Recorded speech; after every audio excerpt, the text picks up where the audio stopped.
দেখে, ছবি দেখে দেখে, রাস্তার মেয়ে দেখে দেখে, উলঙ্গ দৃশ্য দেখে দেখে তুমি কি কি গুনার কল্পনা করতেছ আমি জানি। সুদের টাকা দিয়া, হারামের টাকা দিয়া, কিস্তির টাকা দিয়া তুমি কি কি গুনার পরিকল্পনা করছো আল্লাহ বলেন আমি তা জানি, আমি তা জানি।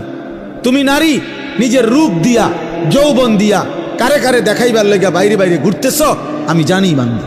আল্লাহ বলে আমি জানি, সব জানি, আমি সব জানি, আমি ছাড়বো না বান্দা, আমি ছাড়বো না, আমি ছেড়ে দেব না বান্দা।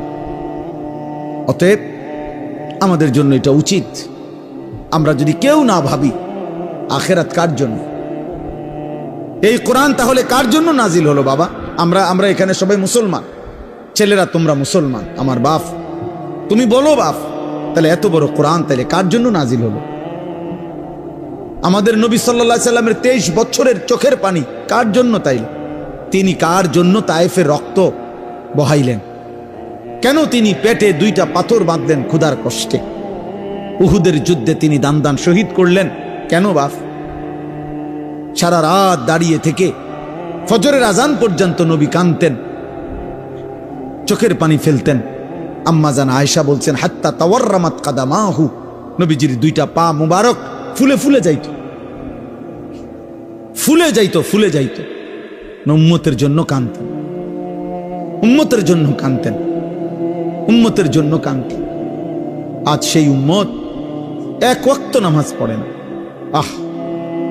আমি সব সময় আফসোস করি বাবা, আমার জীবনের একটা আশ্চর্য জিনিস লাগে আমার কাছে, যে আরে মনে করেন আজকে 21 বছর আমি ওয়াজ করি, 21 বছর আলহামদুলিল্লাহ।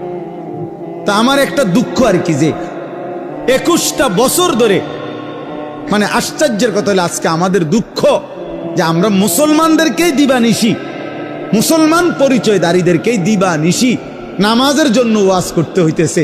এর চাইতে বড় আফসোসের বিষয়, মুসলমানকেই বুঝাইয়া পারলাম না যে নামাজ তার উপরে ফরজ। আহারে আফসোসের বিষয়। ওই দেখো এবারে ধরে রাখছে মোবাইল, শয়তান কোনোভাবে ছাড়ে না বেচারাকে। বেচারা কি করবে? না, ইবলিস তাকে ছাড়েই না,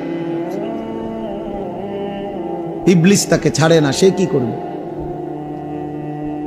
কোরআনে আছে, আল্লাহ তাআলা বলছে ইবলিস 24 ঘন্টা ফাইন্নাহু ইয়া'মুরু বিল ফাহশাই ওয়াল মুনকার, ইবলিস 24 ঘন্টা মানুষকে অশ্লীলতা, বেহায়াপনা, নারী, জিনা, ব্যভিচার, অসভ্যতা আর যাবতীয় গুনার কথা বলতেই থাকে, বলতেই থাকে, বলতেই থাকে।